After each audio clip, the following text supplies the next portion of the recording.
평화의 왕으로 탄생하시는 예수 그리스도의 성탄을 기다리는 대강절 절기가 시작되는 첫 번째 주일입니다. 그래서 우리 미아부에서도 여기 앞에 여러분 강단을 보시면 촛불을 5개 준비해서 이제 오늘 첫 번째 촛불을 켜고 이제 성탄절날 25일에 가운데 있는 초에 불을 켤 것입니다. 우리가 주님의 성탄을 믿음으로 그리고 적극적으로 기다리는 것만큼 우리 모두가 주님의 임재를 크게 경험하게 될 줄로 그렇게 믿습니다. 아무 생각 없이 시간이 흘러서 25일을 맞는 것이 아니라 그날을 기도하며 준비할 때 하나님께서 우리에게 크신 은혜를 줄 줄로 믿고요. 오늘 여기 우리 교동문에도 그런 말씀이 있고 우리 시온찬양대 찬양 가사에도 있었습니다만 우리 주님께서 구원자로 이 땅에 오시는 것입니다. 우리 주님은 우리의 모든 인생의 문제에서 구원하시지 못할 것이 하나도 없습니다. 우리의 모든 인생의 문제 소리를 건져주시는 분이 우리 주님이십니다.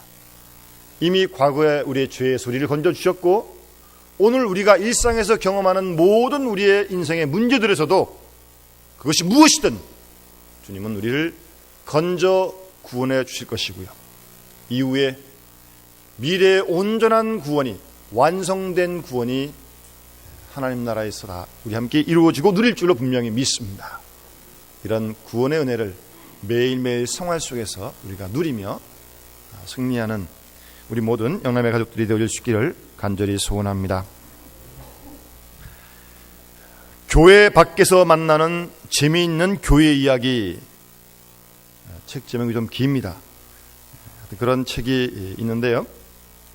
그 책 20장에 보게 되면 마틴 루터의 스캔달이라고 하는 그런 제목의 글이 있습니다. 스캔달, 별로 좋은 건 아니죠? 도대체 루터에게 무슨 스캔달이 있었기에 그러니까 교회 밖에서 만나는 재미있는 이야기예요. 여러분, 루터는요 1525년 6월 13일에 수녀 출신의 카타린이라고 하는 여인과 결혼을 합니다.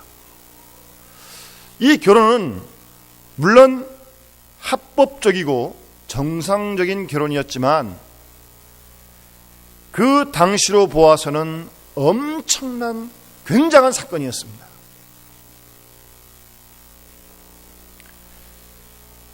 여러분, 루터는 수도사 출신이고 그날 결혼한 신부 카타리나도 수녀 출신이었습니다.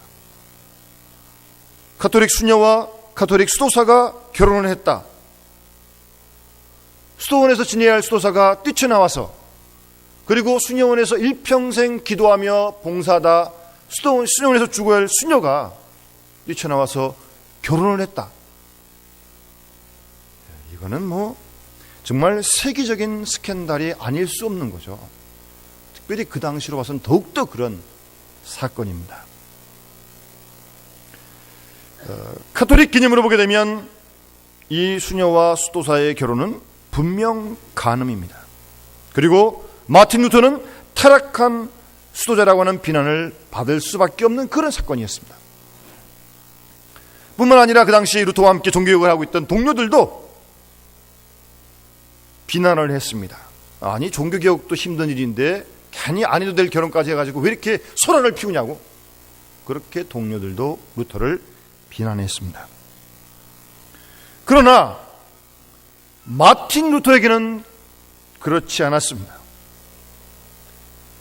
믿음으로 산다고 한다면 믿음으로 행해야 된다고 루터는 굳게 믿었던 것입니다. 하나님만 의지하고 하나님만 따른다면 사람이 날더러 무엇이라고 하든 그것이 중요한 것이 아니라 하나님께서 어떻게 인정하느냐, 하나님이 어떻게 우리를 의롭게 여기시느냐, 그것만이 루터의 관심사였습니다. 그래서 모든 비난 알고 있었습니다. 결혼하면 난리가 날 줄도 알았습니다. 그러나 당당하게 그리고 떳떳하게 결혼식을 올렸습니다.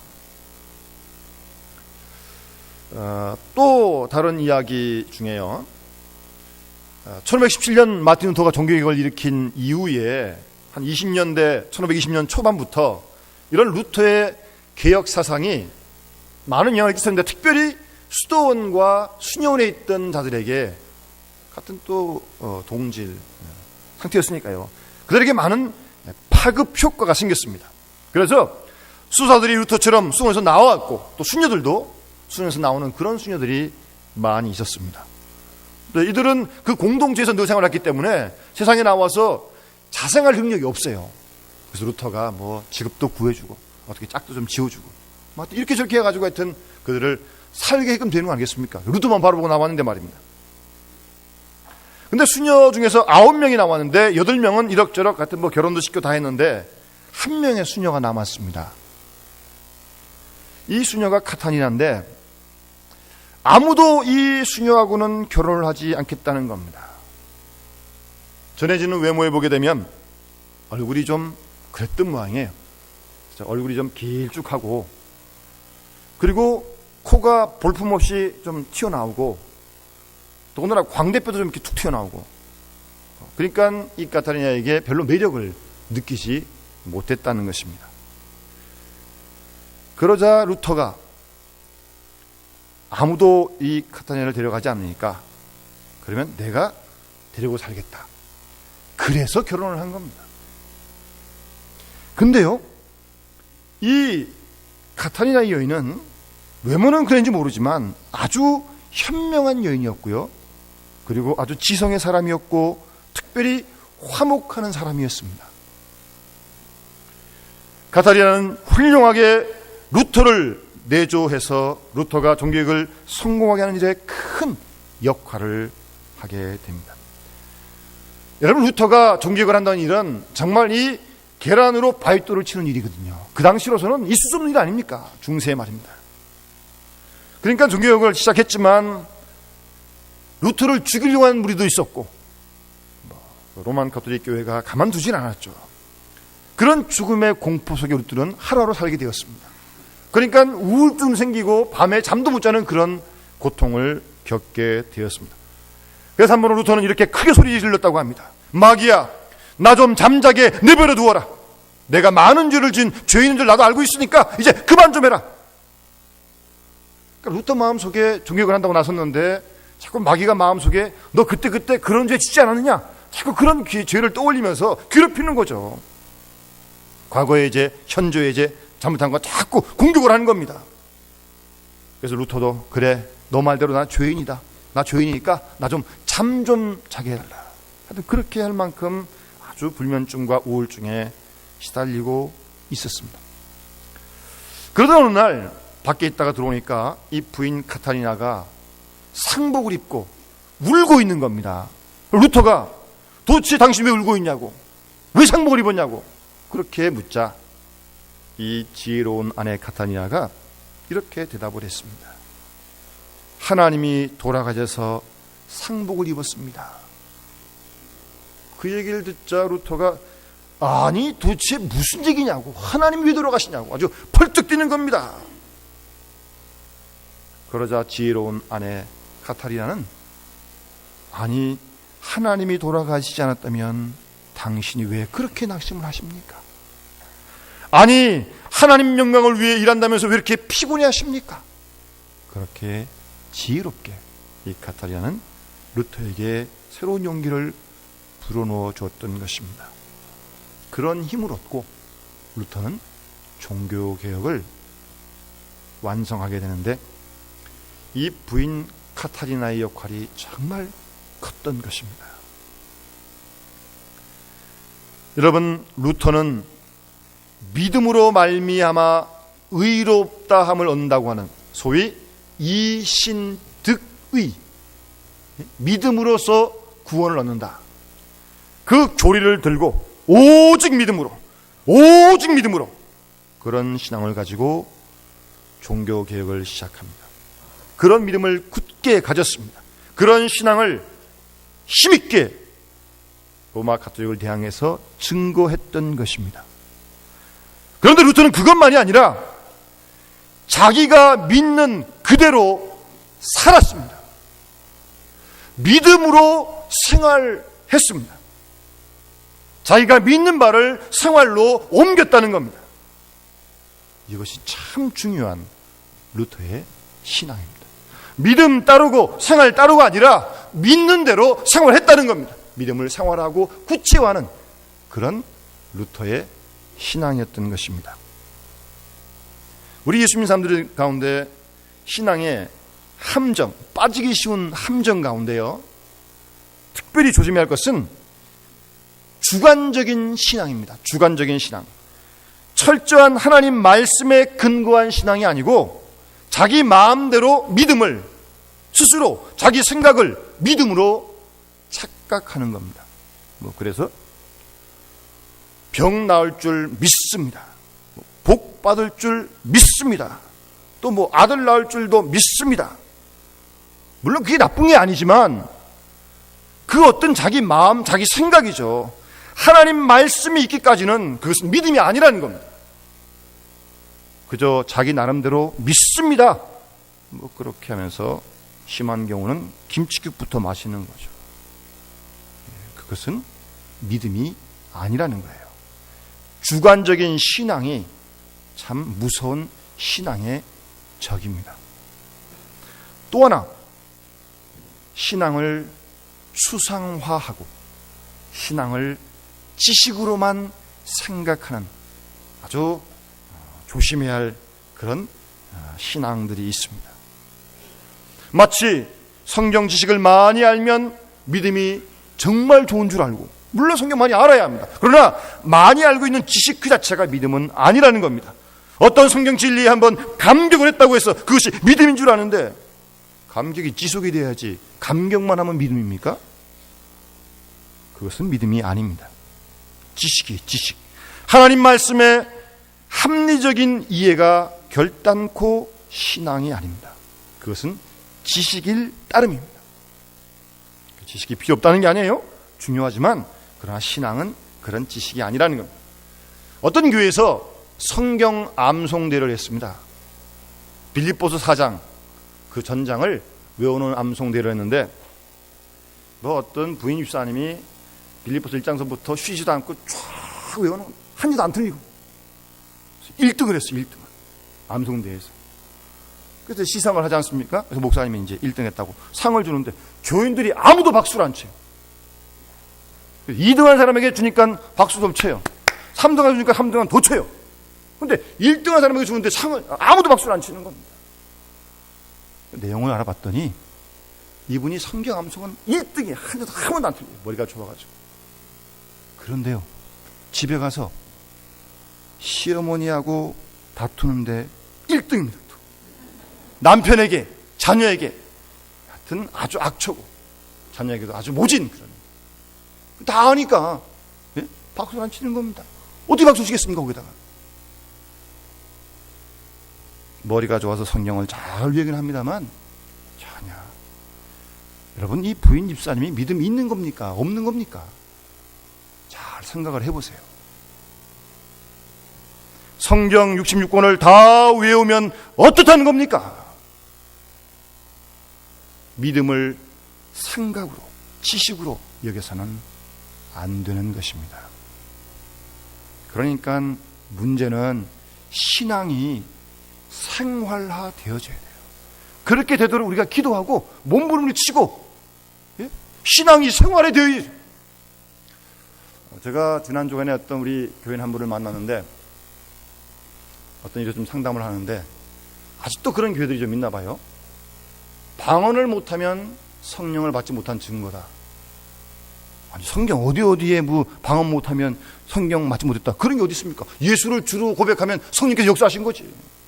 방언 다 은사하시면 물론 좋지만 방언을 못 받은 사람들 다 구원 못 받은 겁니까? 아직도 그렇게 얘기하는 좀 몰직한 사람들이 있는데, 여러분, 성령으로 충만하면 하나님께서 기록한 대로 은사 다양하게 나타납니다. 방언만 은사입니까? 성경에 얼마나 많은 은사가 있는데요. 그런데 은사도 물론 중요하고 귀한 선물입니다. 그런데 거기서 머물면 안 돼요.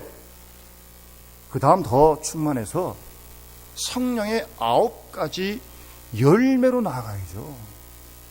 예?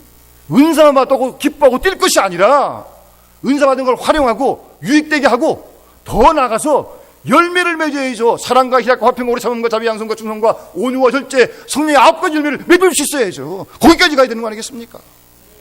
그건 말도 안 하고 생각도 않고 은사 받은 건 좋은 거 그렇게 뛰면 곤란하다는 겁니다. 신앙은 생활화되어야 돼요. 예? 그럴 수 있도록 우리가 많이 생각을 하고 또 기도도 하고 우리 힘은 잘 안 되니까 말입니다. 그래서 열매를 맺어야 한다는 것입니다. 여러분, 오늘 히브리서 11장 말씀은 여러분 잘 알고 있는 믿음장입니다. 믿음장. 그래서 믿음은 바라는 것들의 실상이요 보지 못하는 증거라고 1절부터 믿음의 정의를 내리면서 역사 속에서 그리고 실제적인 사건들 속에서 생활 속에서 우리 믿음의 선진들이 어떻게 믿음으로 살았는지 구체적인 믿음의 삶을 소개하고 있잖아요. 어떤 이론을 얘기하는 게 아니에요. 지식을 전하는 게 아닙니다. 이렇게 노아는, 이렇게 아브라함은 이렇게 살았다. 예? 믿음으로 살아간 그들의 구체적인 삶의 모습을 우리에게 증거해주고 있지 않습니까? 예수 믿는 사람들은 늘 하나님을 생각합니다. 예수 믿는 사람들은 범사에 하나님의 뜻을 생각하고 밥을 먹으면서도 잠자리 들 때도 늘 하나님의 은혜를 생각하는 사람들이 예수 믿는 사람들입니다. 믿음이라고 하는 것은 보지 못하는 것을 보는 것이 믿음입니다. 여러분, 예수님 본 사람 아무도 없잖아요. 그런데 이렇게 열심히 믿지 않습니까? 이 아침도 이렇게 다 나오시고 천국 못 가봤어요. 그러나 성경에 있으니까 기록되시니까 믿는 겁니다. 그걸 믿고 사는 거예요. 바라보면서 말입니다. 믿음의 사람은 듣지 못하는 것을 듣습니다. 하나님의 세미한 사랑의 음성을 귀로 들리는 건 아니지만 우리는 분명히 듣습니다. 말씀을 통하여, 사건을 통하여, 성령의 감동을 통해서 하나님의 음성을 듣습니다. 특별히 우리는 무엇보다도 믿음으로 의롭다 하심을 우리가 얻고 오늘도 살고 있는 거 아니겠습니까? 아주 중요한 신앙의 교리요 내용 아니겠습니까? 특별히 주님께서는 이 탕자의 비유를 통해서 이 원리를 잘 설명해 주고 계세요. 여러분 잘 아시는 대로 탕자는 정말 망나니입니다. 불의합니다. 그런 아들이 어디 있습니까? 부모도 안 죽었는데 재산 가지고 다 나가서 호랑방탕하고, 그런데 이제 굶어 죽게 됐으니까 가만 생각해 보니까 집에 가면 최소한 여기보다 나을 생각이 들잖아요. 그러니까 아들 생각은 딱 접어두고 어쨌든 굶지 않기 위해서 아버지 집으로 갑니다. 그런데 그 아버지는 가서 이 아들이 저는 그저 머슴의 한 사람으로 그렇게 살겠습니다. 아들 자격이 전혀 없습니다. 그런 마음으로 갔는데 아버지는 그 탕자를 종으로, 머슴으로가 아니라 아들로 받아주십니다. 아, 이거 정말 아들로서는 정말 이거 뭐 낯이 뜨고가지고 얼굴 들 수가 없는 거 아니겠습니까? 잔치까지 벌려주시면서 말입니다. 아마 그런 상황에 이 아들이요, 탕자가 아버지 이러지 마십시오. 아버지가 이러시면 제가 더 비참해집니다. 그렇게 얘기하는 것은 율법주의자의 말이, 그런 신앙은 율법주의적인 신앙입니다. 정 이렇게 하면 내 체면이 말이 아닙니다. 혹 나 집 나갈지도 모릅니다. 그렇게 말을 할 수도 있어요. 그러고 나갔다면 정말 끝나는 거죠. 영영 구제불능입니다. 탕자도 자신이 보기에 정말 자격이 없어요. 어떻게 아들이 됩니까? 그런 나쁜 짓을 했는데. 그런 마음인데 그 자기를 아버지가 내 아들이다, 내가 널 지금도 사랑한다, 내가 지금까지 널 기다렸다, 그렇게 말씀하시는 거예요. 정말 몸둘 바 모르고. 그런데 나는 내가 보기에 자격이 없지만 아버지가 나를 아들로 받아주시니까 그 아버지의 마음을 수용하는 겁니다. 그래서 어떤 사람들은, 예수 믿는 사람들이 좀 염치가 없다 그래요. 어떻게 그럴 수 있냐고. 염치가 있으면. 그렇게 염치 없는 게 믿음입니다. 염치 없는 게 믿음이에요. 아버지가 그렇게 받아주니까 그렇게 아버지의 마음을 수용하는 겁니다. 그것이 믿음이란 말입니다. 죄인이 하나님의 자녀가 됨을 받아들입니다. 십자가를 통해서 우리에게 확증해 주시는 하나님의 그 사랑을 나는 도무지 받아들일 수 없는 그런 사람이지만, 자격이 없지만 십자가를 통한 하나님의 사랑을 수용하는 것, 그것이 의롭다함을 얻는 것이요, 그것이 믿음입니다. 의인이 된다는 말이 아닙니다. 우리는 아직도 여전히 죄인입니다. 그럼에도 불구하고 하나님은 크신 사랑으로 주를 믿는 믿음을 보시고 우리를 의롭다고 하나님이 여겨주시는 거예요.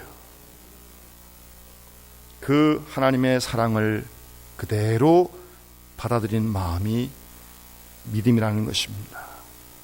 우리는 그 안에서 하나님의 자녀된 자유를 누리는 것입니다. 더 이상 율법에 매일 필요가 없고 더 이상 과거에 매일 이유가 없습니다. 오직 하나님 아버지의 그 사랑, 그 영원하신 사랑 안에 살아가는 그것이 믿음으로 의롭다함을 얻는 우리의 믿음의 삶인 줄로 분명히 믿습니다. 그런 삶의 내용을 오늘 본문에서 노아를 통해 말씀하시고 아브라함을 통해 말씀하시고 그리고 사라의 경우를 들어서 본문에서 우리에게 지금 말씀해 주고 있는 것입니다. 믿음으로 산다는 것이 무엇이냐? 여러분, 노아, 그 당대 죄악이 관영해서 하나님께서 홍수로 심판할 마음을 먹으시고 120년 후에 홍수로 멸할 것이다, 그렇게 말씀하십니다.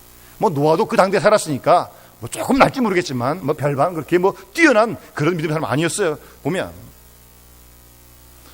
그 망하리라고 하는 하나님의 음성은 다 들었지만 노아만 그 말씀을 기억하며 산에다가 방주를 짓습니다. 온갖 사람들이 다 비난했겠죠. 저 할아버지가 노망이 들었나 보다, 미쳤나 보다. 아니, 산에다가 무슨 배를 짓냐, 그리고 무슨 홍수가 120년 후에 온다고? 그런 거 없다, 그랬겠죠. 그런 와중에서도 노아는 하나님의 말씀에 대한 약속을 믿고 산에다가 배를 지었어요. 준비를 했어요. 그렇게 준비하는 생활이 믿음으로 사는 겁니다. 제가 아는 어떤 목사님 가정에 자녀가 5남매인데 2남 3녀예요. 목사님들은 대부분 말씀을 안 하셔도 그래서 자녀 중에 한둘이 좀 목회자가 됐으면 그런 마음이 있거든요. 또 그런 기대를 가지고 있는데 아들들도 졸업하고 다 자기 길로 가고 딸도 다 시집가고 자기 길로 가고. 그런데 이 막내딸이 아버지의 마음이 그런 줄 알고, 지금은 여자분들도 목사 안수를 받습니다만 그게 얼마 안 됐거든요. 그때는 없었어요. 그러니까 이 막내딸이 내가 목사는 못 돼도 목사와 결혼을 해서 사모가 되면 그래도 그만 그저 아버지 마음을 좀 위로해 드릴 게 아닌가, 그런 마음을 먹고 이 막내딸이 학교 다닐 때부터 이교 교회 다니면서 주보 다 모으고, 또 나중에 이제 사모가 되면 목사님이 설교할 텐데 설교 목사님 하실 때 좀 자료가 좀 되라고 스크립트 좀 다 하고 그렇게 준비를 했습니다. 그러다가 졸업할 때쯤 어떤 전사님 만나가지고 정말 목사님 사모님 됐고 지금 하여튼 교회에서 목회를 잘 두 분이 하고 있는데, 여러분, 목사 사모가 되겠다고 생각을 했다면, 그게 그 자신의 믿음이라면 주보도 모으고 목회할 거 지금도 준비하고 그렇게 하는 게 믿음으로 사는 거죠. 노아는 아직도 먼 하나님의 약속을 믿고 온갖 세간 사람들의 비난에도 불구하고 산에 가서 방주를 준비하며 그때를 살았던 것입니다. 준비했던 것입니다. 노아 그 가정을 통해 하나님께서 구원의 역사를 이루지 않습니까? 아브라함도 하나님께서 말씀하실 때 갈 바를 알지 못하고 떠납니다. 예? 하나님의 그 약속만 믿고 떠나는 겁니다. 자녀를 주시겠다 그러는데 자녀는 생기지도 않고 10년 기다려봐도 안 돼요. 그래서 첩을 얻어가지고 이스마엘을 얻기도 하는데 하나님께서 너는 내 앞에서 온전하라 라고 그렇게 책망하십니다. 그런 다음 25년 후에 아내가 이미 다 단산한 지 오래되었습니다. 그런데 아브라함이 그때 내년에 너에게 아들을 주겠다, 그렇게 말씀하십니다. 이건 있을 수 없는 일 아니겠습니까? 그런데 그 하나님 말씀을 믿었어요. 아마 그동안 자기가 잘못한 것 부끄러운 마음도 들었고 자책도 했겠죠. 정말 자기는 무자격하다고 그렇게 생각을 했을 것입니다. 그러나 그럼에도 불구하고 하나님이 말씀하시니까 그 말씀을 받아들이고 믿습니다. 하나님이 아브라함의 그 믿음을 보시고 의롭다고 하십니다. 아브라함은 하나님의 약속을 믿은 사람입니다. 그 약속을 믿고 부족한 자신의 모습을 그 약속 속에서 다 소화해 버립니다. 이것이 아브라함의 믿음입니다. 본문의 마지막 말씀하시는 사라도 마찬가지입니다. 이미 90세가 되었어요. 이미 죽은 자와 똑같은 그런 단산한 지 오래된 사라였습니다. 그런데 내년에 아들을 주시겠다고 하나님께서 말씀하십니다. 이건 뭐 육체적으로 생리적으로 정말 있을 수 없는 일이죠. 이렇게 한번 생각해 보면 90세가 됐고 100세가 됐으니까 다 분방하고 그렇게 살고 하겠습니까? 그런데 하나님이 아들을 주겠다 그러니까 그 약속을 믿고 다시 합방을 하고 그래서 얻은 아들이 이삭 아닙니까? 정말 놀라운 사라의 믿음입니다. 그래서 바울은 이 사라의 믿음을 들어서 로마서에서 부활의 교리로 설명합니다. 다 죽은 것 같습니다. 인간적으로는 단산한 지 이미 오래되었습니다. 그럼에도 불구하고 하나님의 약속의 말씀을 믿고 용기를 내게 되는 것입니다. 그래서 하나님의 약속의 아들 이삭을 얻게 되었던 것입니다. 자신의 약점과 인간적인 모든 부족한 것을 믿음으로 다 극복한 신앙의 모습입니다. 여러분들은 성탄을 앞두고 무슨 선물을 아기 예수께 드리겠어요? 오늘 주신 믿음의 선배들처럼 우리도 구체화되고 행동화되어지는 생활화되어지는 그런 믿음으로 우리가 준비하여 아기 예수를 맞는다면 정말 우리 주님께 귀한 선물이 될 것이고 그 선물을 드린 우리에게도 그 믿음이 큰 축복이 될 줄로 확실히 믿습니다. 그런 마음으로 남은 성탄절을 우리 모두 함께 기도하며 준비하는 복된 식구들 되시기를 주 이름으로 축원합니다. 기도하겠습니다. 사랑의 아버지 하나님 감사합니다. 오늘도 저희를 부르시고 주 앞에 나와 주님의 귀한 말씀을 듣게 하시니 감사를 드립니다.